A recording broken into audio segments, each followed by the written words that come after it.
So a couple of years ago, I did a series of videos. Maybe it was just one video. I don't remember now. I think it was multiple videos of Zulu War related games. And I did look at Victoria Cross II, specifically the Battle of Isandlwana.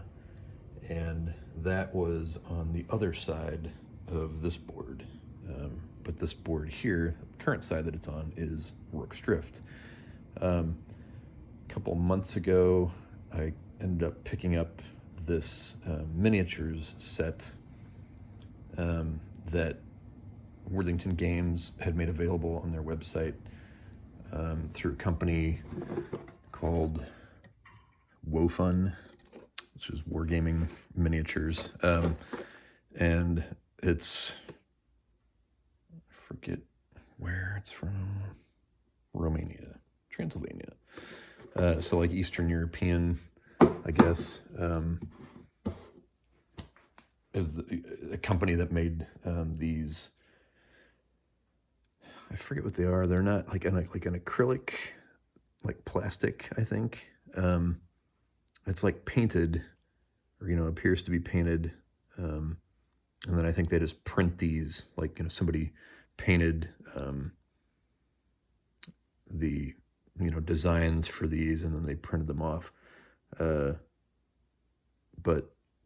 I thought it was pretty cool because it was designed specifically for this game, and the little figures themselves are plastic, or acrylic or whatever, but the terrain is like an MDF, so you cut it out of these sheets and then put it all together. And so I thought that would be kind of a fun way to experience this, which is, otherwise it's not. It's obviously a very two-dimensional experience. And with these large spaces, like the way these spaces are set up, it does kind of lend itself to having like this kind of terrain set up and these little figures and stuff. So I just thought that seemed like a neat idea, and so I thought I would pick up the set.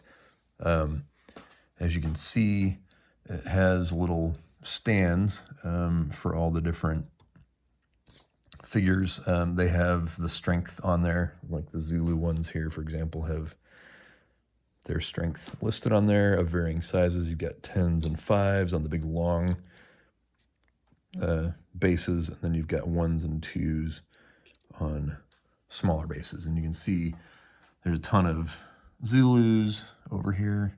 And then there's a bunch more British. So the British here are all designed to be used. They're all two-stand units. They're all designed to be used with Rorke's Drift. And then there's a whole other set of British units intended for use with the Isandlwana game. And there's the cannon and stuff there too. Those are, I think they're in the box. I might pull the lid off and just show you, but these are all the Rorke's Drift miniatures, and it was interesting. So the stands on the Isandlwana ones are all labeled with the unit designations. There aren't any unit designations for the Rorke's Drift game. But the figures, and the figures also look a little bit different. Like these guys, you'll notice they have tan pants. So there's, a mix of red coats. And then there's these guys that are wearing blue. And I know Rorke's Drift had kind of a mix of men there. Some who were from different units. I mean, most of them were still from whatever it was, 23rd Regiment of Foot, the Welsh Fusiliers. But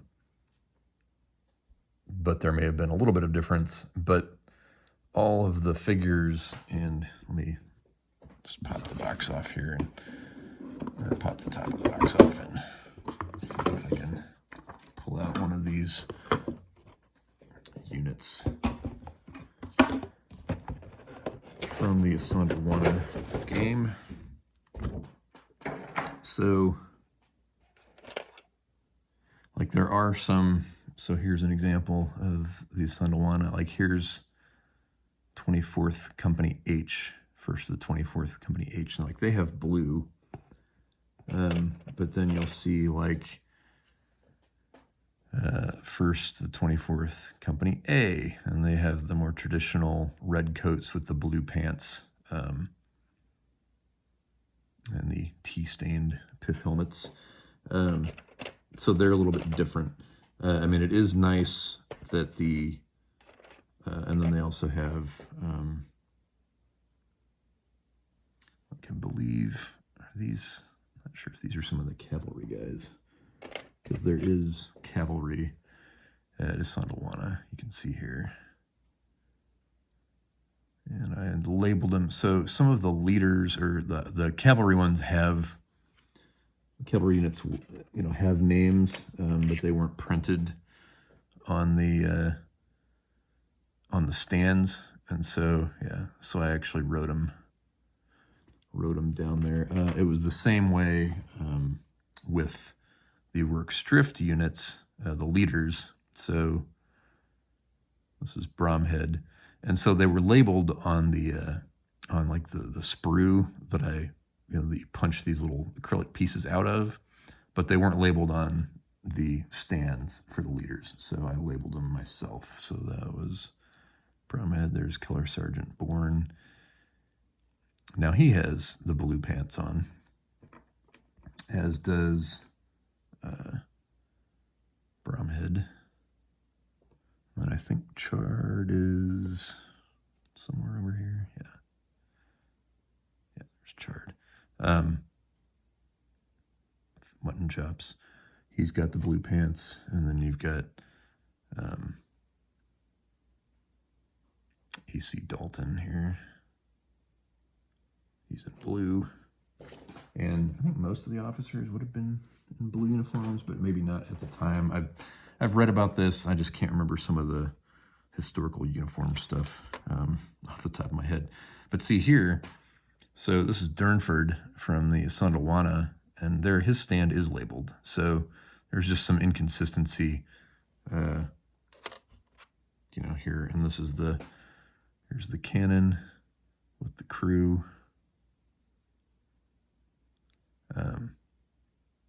And the cannon itself was MDF, and then the guys are and here's the colors. It's Pauline. He's the leader at Assandawana. But it is interesting that, you know, most of these Assandawana, and you can see here these are larger, just because the scale of the battle is so much larger for Assandawana. So they made, even though these are still only 2 strength points, just like the units in Rorke Strift, they look larger, so they'll have more of an impact in the battlefield. But again, they're all labeled, like their stands are all labeled. But it's just interesting that they have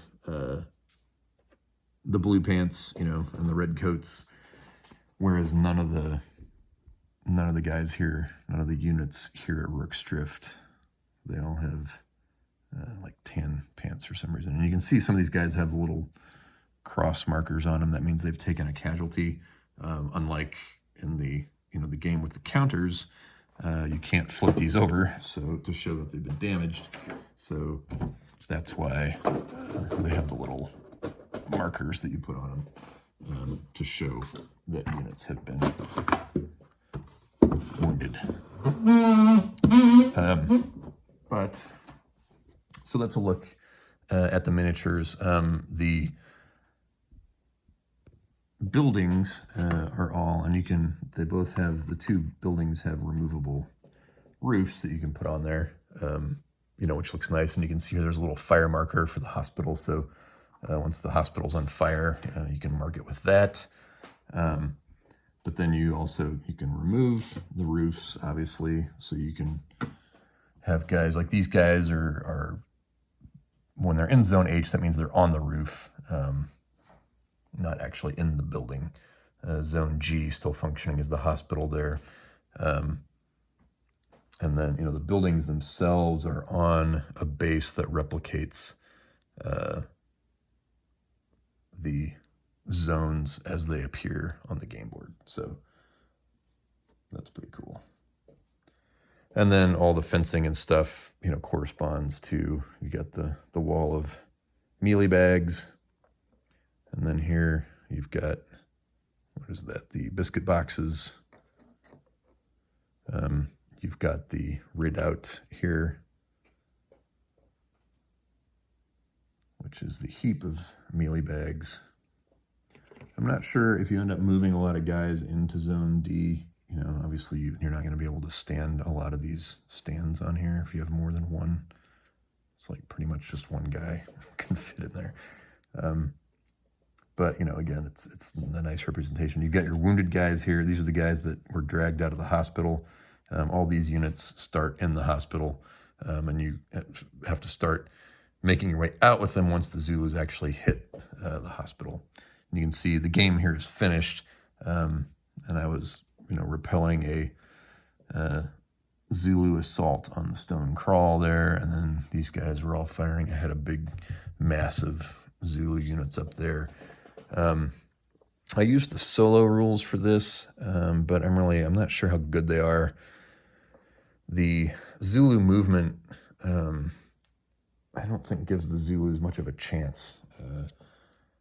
The solo movement rules for the Zulus are pretty weird, where you basically make a die roll, and the Zulus either, like on a 3 or a 4, they move straight ahead. So if they're here, they would move to here.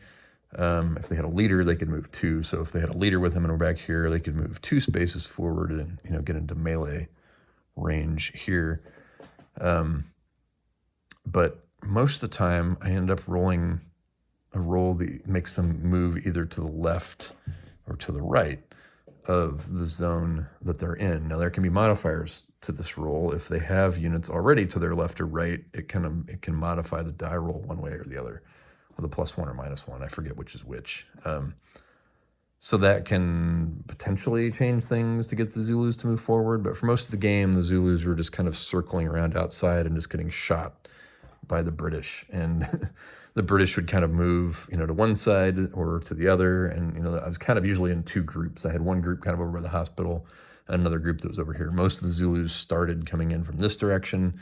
So I had guys in the crawl shooting at them, guys on the roof shooting at them. And then I had guys kind of interspersed around over here near the hospital.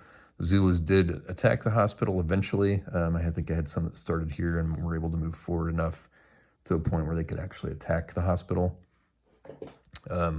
But for the most part, the Zulus never really got into melee range. I had, towards the night turns, the last half of the game, I had Zulus here and here that were meleeing guys on the roof here. When men are in quote unquote, in a building, in this case, they were on the roof, you can only attack with 8 strength points from any one zone. So like if, even if I had 60 Zulus here, only 8 of them could actually attack the building there. But the problem is that once the Zulus are adjacent to a space, like this is adjacent here to this building, they won't move again. So I had like almost 60 points of Zulus in this space, and they were just stuck there fighting 8 strength points at a time against this building. And so eventually I just amassed all these guys here and shot the crap out of them, because I can only have 8 guys up on this roof, so only 8 could fire back at any one time. So I had to have something else helping them out. But it creates a weird scenario where you've got the Zulus just, masses of Zulus milling around here, and hardly any of them can attack. Eventually, some Zulus got to here as well, and so I was able to get another 8 points in to melee per turn, so that was 16 points. So that started to have an impact here, because it started to wound guys, and I would have to shift them out and get them back to zone G, where I could use 2 points of replacements per turn to heal them. So you're trying to maintain, so you don't actually lose guys. I did lose 1 actual unit of British guys there, but that was it. It was fairly easy. and that is one of the criticisms that I've heard about Victoria Cross II, which is it's hard to win Asandalwana with the British, but it's hard to lose Rorke's Drift with the British. So, and my feeling, I think, if I play this again, is I'm not going to use the solo movement rules for the Zulus. I think I'll just play them to the best of my ability and see how that fares against the British. I think just the movement is just too random for the Zulus. You can't get anything going with them. You can't get them in range. They're just dancing around the outside the whole time, and it's just not much of a threat for the British, and not much of a threat to take spaces, because as the Zulus, like, yeah, you do want to burn the hospital down. You do want to try. You get victory points if you're able to kill any of these guys, the wounded guys. You also get victory points for taking the crawl. For taking zones, you get victory points for that. And so I think for zone J, because that's kind of at the center, and obviously if you can take the final readout. So the Zulus want to get in, obviously also because they're melee focused. If they never close with the British, then they can't fight them. So the Zulus do have random gunfire that you roll for every turn, but you're rolling, I think it's 6 dice during the day turns and 4 dice during the night turns, and only on 6s do you actually hit anybody. So I hit the British maybe once or twice the whole game with the Zulu random gunfire. So you want to close with the Zulus and fight the British and you want to start hitting them enough where where you're overwhelming their 2 points that they get back every turn. Because if you can start getting enough British stands that are wounded, then try and hit a spot where there's a lot of wounded guys, then you can run the chance of actually killing or eliminating some of the British units, which is going to help you in terms of taking the fortress. So it's just, there are some issues, I think, with the Zulu movement on the solo rules. I'm fine with the solo rules, like determining where they come in. That creates a nice sense of randomness that forces the British to react. If they're all focused over here, shooting up here, and a big pile of Zulus comes in over here, the British have to marshal their leaders in order to be able to move guys quickly. Every unit only moves 1 space unless there's a leader with him, and the leader can bring at least 4 points of guys, so he can bring at least 2 stands with him, 2 spaces, in order to, if you need to move somebody quickly somewhere, you need to use your leaders to do that. So, but I did enjoy it. I would like to play Asanawana with the miniatures as well. I feel like that'll be a different experience. There's no terrain. This is the Rorke's Drift is the only one that actually has MDF terrain for it. There isn't anything like that for the Asanawana game. There's the only thing that was MDF for the Asanawana units was the cannon. So everything else will be just miniatures. But they are the larger stands, so it should be look a little bit different and look pretty interesting once it's set up. But I just wanted to review this in particular because I never did before. I only reviewed Asanawana. But I, in particular, wanted to revisit this because I have the miniatures that I've used for it, which made it kind of a lot of fun. And sort of a neat collector's item to have with the game. I do, like I said, I do really like Zulu-based games. So this one is perhaps one of the better known ones, although I believe you can't get it anymore. It is out of print with Worthington. Hopefully they will reprint it again sometime soon, because this deluxe version is a very nice version of the game.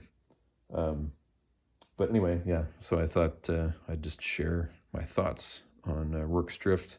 I think I like Asanawana better. I feel like there's more tactical decision-making to make with both sides. There are, like I said, the decisions that you make here of having to move your guys around smartly. You got to get out of the hospital before it burns down. Got to make sure you're not leaving your guys on the roof to get picked off You want to cycle people around and use your hospital to its best advantage. But I just feel like it has more of an impact in the Asanawana game, where you have to decide, okay, where am how quickly am I going to have my British troops fall back?